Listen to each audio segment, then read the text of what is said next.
नमस्कार दोस्तों, कहानी क्राइम चैनल पर आपका स्वागत है।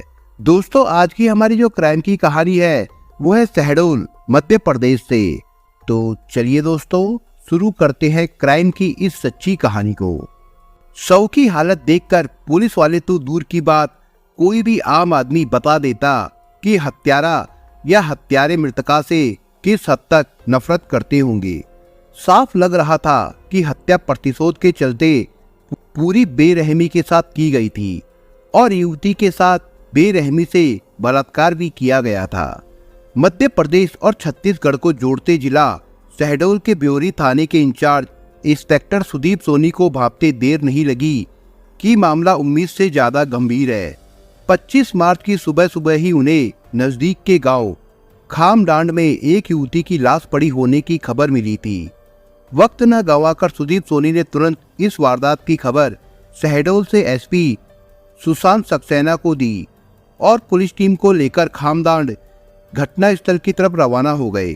गांव वाले जैसे उनके आने का इंतजार ही कर रहे थे। पुलिस टीम के आते ही मारे उत्तेजना और रोमांच के उन्होंने सुदीप को बताया कि लाश गांव से थोड़ी दूर आम के बगीचे में पड़ी है। पुलिस टीम जब आम के बाग में पहुंची तो लाश देखते ही दहल उठी।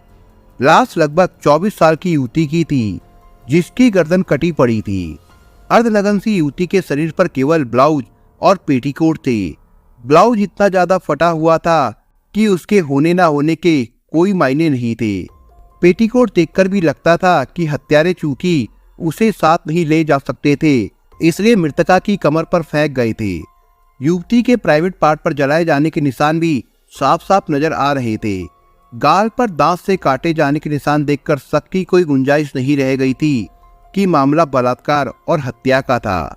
खामडांड छोटा सा गांव है जिसमें अधिकतर पिछड़े और आदिवासी रहते हैं, इसलिए पुलिस को लाश की शिनाख्त में दिक्कत पेश नहीं आई।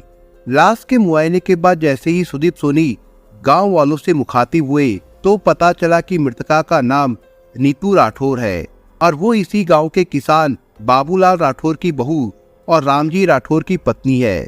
सुदीप ने तुरंत उपलब्ध तमाम जानकारियां सुशांत सक्सेना को दी और उनके निर्देश अनुसार जांच की जिम्मेदारी एसआई अभयराज सिंह को सौंप दी।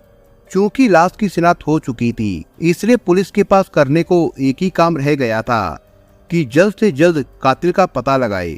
कागजी कार्रवाई पूरी करके नीतू की लाश को पोस्टमार्टम के लिए भेज दिया गया।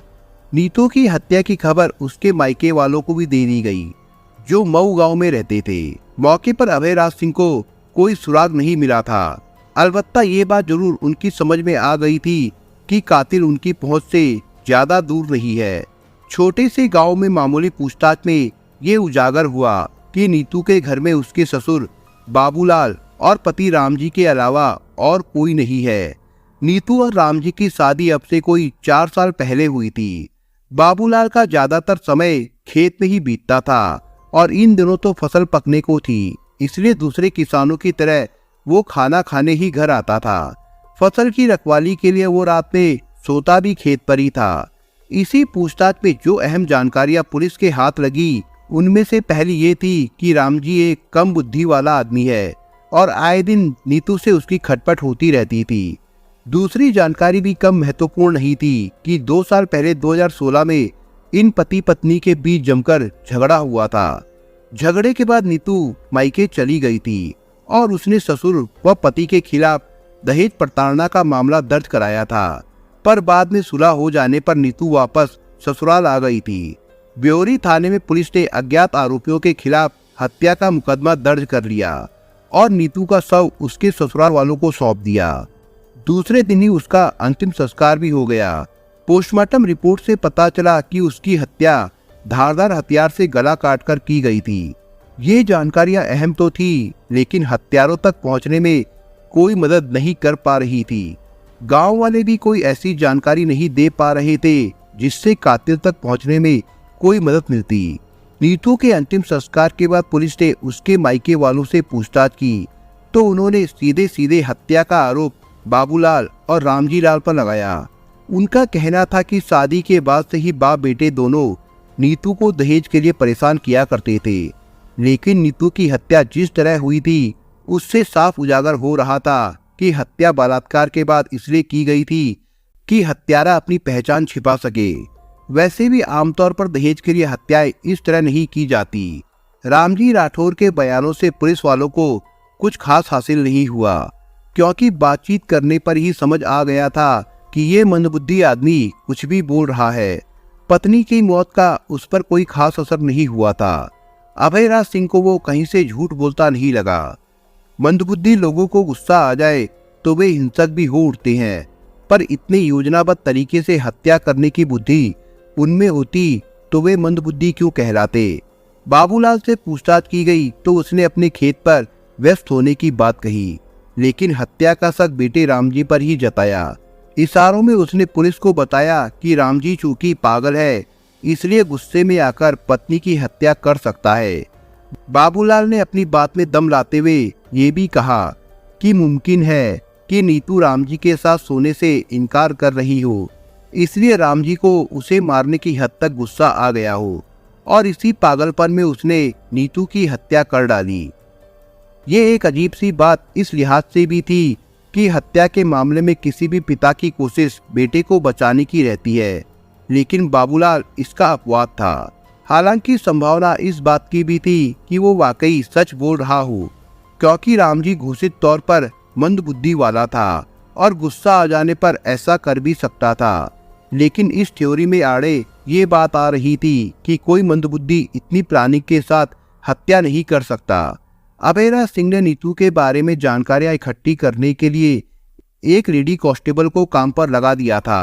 अलबत्ता अभी तक की जांच में ऐसी कोई बात सामने नहीं आई थी जिससे ये लगे कि नीतू के चाल चलन में कोई खोट थी। ये सभी बातें अभयराज ने जब आला अफसरों से साझा की तो उन्होंने बाबूलाल को टारगेट करने की सलाह दी। महिला कांस्टेबल की दी जानकारियों ने मामला सुलझाने में बड़ी मदद की। पता ये चला कि नीतू दूसरी महिलाओं के साथ मजदूरी करने भियोरी जाती थी और शाम तक लौटकर आती थी। 25 मार्च को यानी हादसे के दिन भी वो मजदूरी करने गई थी, लेकिन लौटते समय वो गांव के बाहर से ही अपने ससुर बाबूलाल से मिलने खेत की तरफ चली गई थी। बाबूलाल शक के दायरे में तो पहले से ही था, पर इस खुलासे से उस पर शक और गहरा हो गया। चूंकि उसे धर दबोचने के लिए कोई पुख्ता सबूत या गवाह नहीं था, इसलिए पुलिस ने बार बार पूछताछ करने का अपना परंपरागत तरीका अपनाया। इस पूछताछ में उसके साथ कोई जोर जबरदस्ती नहीं की गई और ना ही कोई यातना दी गई। पुलिस ने तरह तरह से उसे धर्म ग्रंथों का हवाला दिया कि जो जैसे कर्म करता है उसे वैसा ही फल भुगतना पड़ता है, फिर चाहे वो नीचे धरती पर मिले या कहीं ऊपर। धर्म गुरुओं की तरह प्रवचन देकर जुर्म कबुलवाने का शायद ये पहला मामला था। कर्म फल और पाप पुण्य की कहानियों का बाबूलाल पर वाजिब असर हुआ और उसने अपना गुनाह कबूल कर लिया। ये डर था या गलानी थी, ये तो शायद बाबूलाल भी नहीं बता पाए, लेकिन नीतू की हत्या की जो वजह उसने बताई वो वाकई अनूठी थी। कहानी सुनने से पहले पुलिस ने उसकी निशानदेही पर खेत में छिपाई गई चप्पलें व साड़ी बरामद करने में ज्यादा दिलचस्पी दिखाई। बहू नीतू की हत्या की वजह बताते हुए बाबूलाल का चेहरा सपाट था। बाबूलाल तब किशोरावस्था में था जब उसके पिता संतोषी राठौर की मौत हो गई थी। शादी के बाद पत्नी भी ज्यादा साथ नहीं निभा पाई, लेकिन इन तकलीफों से बड़ी उसकी तकलीफ मंदबुद्धि बेटा रामजी था। जवान होते रामजी को देख बाबूलाल का कलेजा मुंह को आता था। उसके बाद ये लड़का किसके भरोसे रहेगा। कम अकल रामजी को पालते पोसते बाबूलाल ने कई जगह उसकी शादी की बात चलाई, लेकिन जिसने भी रामजी की मंदबुद्धि के चर्चे सुने उसने बाबूलाल के सामने हाथ जोड़ दिए। खेती किसानी बहुत ज्यादा भी नहीं थी, इसलिए बाबूलाल ज्यादा पैसों के लिए खेतों में हाड़ तोड़ मेहनत करता था, जिसके चलते 54 साल की उम्र भी उस पर हावी नहीं हो पाई थी। फिर एक दिन पागल कहे जाने वाले रामजी की तब मानो लॉटरी लग गई, जब बात चलाने पर नीतू के घर वाले रामजी से उसकी शादी करने को तैयार हो गए। नीतू गठीले बदन की चंचल लड़की थी, जिसे पत्नी बनाने का सपना आसपास के गांव के कई युवक देखा करते थे। गोरी चिट्टी नीतू की खूबसूरती के चर्चे हर कहीं थे, पर लोग ये जानकर हैरान रह गए कि उसकी शादी रामजी से हो रही है, जिसे गांव की भाषा में पागल, सभ्य लोगों की भाषा में मंदबुद्धि और आजकल सरकारी जुबान में मानसिक रूप से दिव्यांग कहा जाता है। जब नीतू के घर वालों ने रिश्ते के बाबत हाँ भर दी तो बाबूलाल की खुशी का ठिकाना नहीं रहा। घर में बहू के पांव पड़ेंगे, अरसे बाद छमछम पायल बजेगी और जल्द ही पोता उसकी गोद में होगा। जैसी बातें सोचकर वो अपनी गुजरी और मौजूदा जिंदगी के दुख भूलता जा रहा था। इधर रामजी पर इसका कोई असर नहीं पड़ा था। वो तो अपनी दुनिया में मस्त था, जैसे कुछ हो ही नहीं रहा हो। शादी के नए कपड़े, धूम धड़ाका, बैंड बाजा, बारात वगैरह उसके लिए बच्चों के खेल जैसी बातें थी। पर बाबूलाल का मन कह रहा था कि बहू के आते ही वो भी सुधर सकता है। खुशी से फूले नहीं समा रहे बाबूलाल को आने वाली परेशानियों और दुश्वारियों का एहसास तक नहीं था। नीतू बहू बनकर आई तो वाकई घर में रौनक आ गई, पर ये रौनक 4 दिन की चांदनी सरीखी साबित हुई। सुहाग रात के समय नीतू शर्माती लजाती कमरे में बैठी पति का इंतजार कर रही थी कि वो आएगा, रोमांटिक और प्यार भरी बातें करेगा, फिर मन की बातों के बाद धीरे से तन की बात करेगा और फिर फिल्मों और टीवी सीरियलों में देखे सुहाग रात के दृश्य नीतू की जवानी और सपनों को पर लगा रहे थे, जिन्हें सोचकर ही वो रोमांचित हुए जा रही थी। रामजी कमरे में आया और बगैर कुछ कहे सुने बिस्तर पर गया तो नीतू एकदम से कुछ समझ नहीं पाई। उस रात रामजी ने कुछ नहीं किया तो ये सोचकर नीतू ने खुद के मन को तसल्ली दी होगी कि होगी कोई वजह, और आजकल के मर्द भी शर्माने में औरतों से कम नहीं है। ये सिलसिला लगातार चला तो शर्म छोड़ते खुद नीतू ने पहल की, लेकिन ये जान समझकर वो सन्न रह गई कि रामजी मानसिक ही नहीं बल्कि शारीरिक तौर पर भी असक्षम है। एक झटके में आसमान से जमीन पर गिरी नीतू की हालत काटो तो खून नहीं जैसी हो गई थी। घर के कामकाज करती नीतू को लगने लगा था कि उसकी हैसियत एक नौकरानी से ज्यादा कुछ नहीं है और बाबूलाल व रामजी ने उसे धोखा दिया है। ये सोचकर वो चोट खाई नागिन की तरह फुकारने लगी। इस पर रामजी ने उसे मारना पीटना शुरू कर दिया तो वो मायके चली गई और दहेज की रिपोर्ट भी लिखा दी। बेटे बहू के बीच अनबन की असल वजह जब बाबूलाल को पता चली तो वो अवाक रह गया। अब उसे समझ आया कि क्यों बात बात पर नीतू गुस्सा होती रहती है। इधर दहेज की रिपोर्ट तलवार बनकर उसके सिर पर लटक रही थी। रामजी को तो कोई फर्क नहीं पड़ता था, लेकिन पुलिस कार्रवाई से उसका नप जाना तय था। एक समझदार ससुर की तरह बाबूलाल मऊ नीतू के मायके पहुंचा और दुनिया की ऊंच नीच और इज्जत दुहाई देते हुए उसे मनाकर वापस ले आया। ये पिछले साल नवरात्रि की बात है। नीतू दोबारा ससुराल आ गई। पत्नी क्यों मायके चली गई थी और फिर वापस क्यों आ गई, और सेक्स से अनजान रामजी को इन बातों से कोई सरोकार नहीं था। हालत देख बाबूलाल के मन में पाप पनपा और उसने नीतू से नजदीकियां बढ़ानी शुरू कर दी। किसी नए नवेले आशिक की तरह बाबूलाल नीतू की हर पसंद नापसंद का ख्याल रखने लगा तो नीतू भी उसकी तरफ झुकने लगी। आखिर उसे भी पुरुष सुख की जरूरत थी, जिसे वो कहीं बाहर से हासिल करती तो बदनामी भी होती और गलत भी वही ठहराई जाती। देह सुख का आघोषित अनुबंध तो बाबूलाल और नीतू के बीच हो गया, लेकिन पहल कौन और कैसे करे ये दोनों को समझ में नहीं आ रहा था। मियाँ बीवी राजी तो क्या करेगा काजी। यही बात इन दोनों पर इसलिए लागू नहीं हो रही थी कि दोनों के बीच कोई काजी था ही नहीं। दोनों भीतर ही भीतर सुलगने लगे थे, पर शायद लोकलाज का झीना सा पर्दा अभी बाकी था। ये पर्दा भी एक दिन टूट गया जब आंगन में नहाती नीतू को बाबूलाल ने देखा। इसके बाद बाबूलाल का सब्र जवाब दे गया। एकाएक उसने नीतू को जकड़ लिया। नीतू ने कोई ऐतराज नहीं जताया, वो तो खुद पुरुष संसर्ग के लिए बेचैन थी।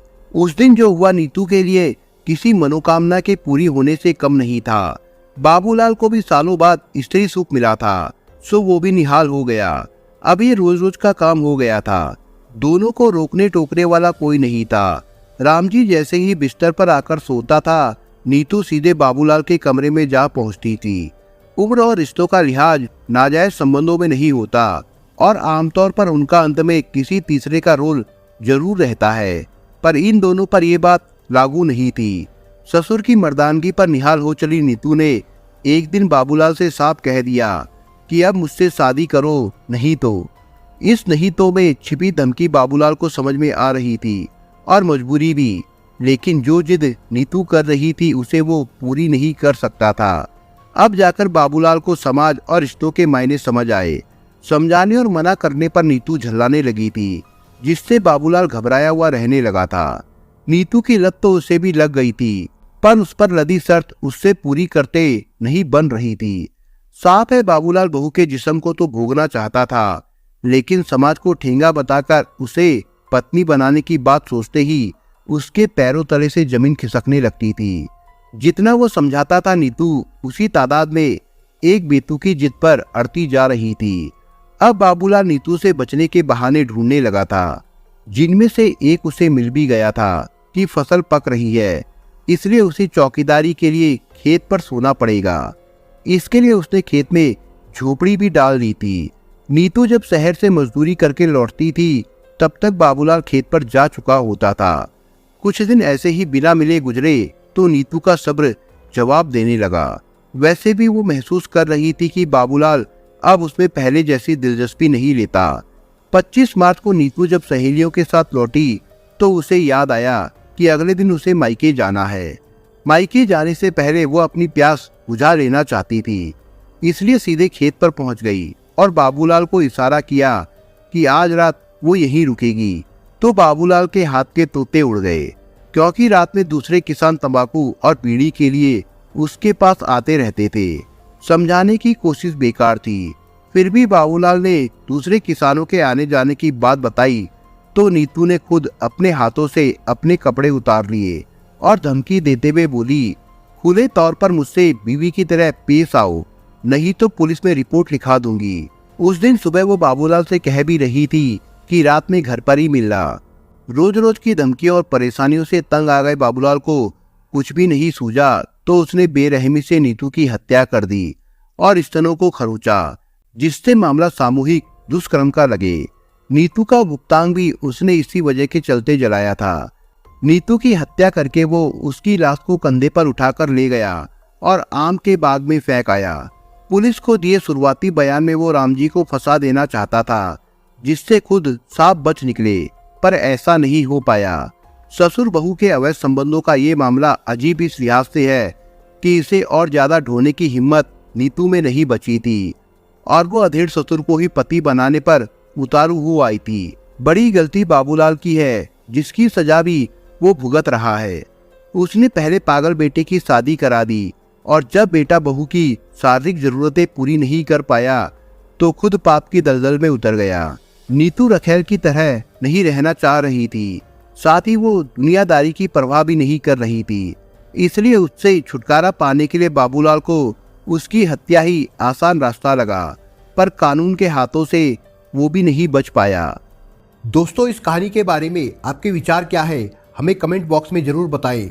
और दोस्तों, अगर आपको हमारा काम पसंद आया हो तो वीडियो को लाइक शेयर जरूर करिए। और अगर आपने अभी तक चैनल को सब्सक्राइब नहीं किया हो तो जाने से पहले चैनल को सब्सक्राइब जरूर करिए दोस्तों। धन्यवाद।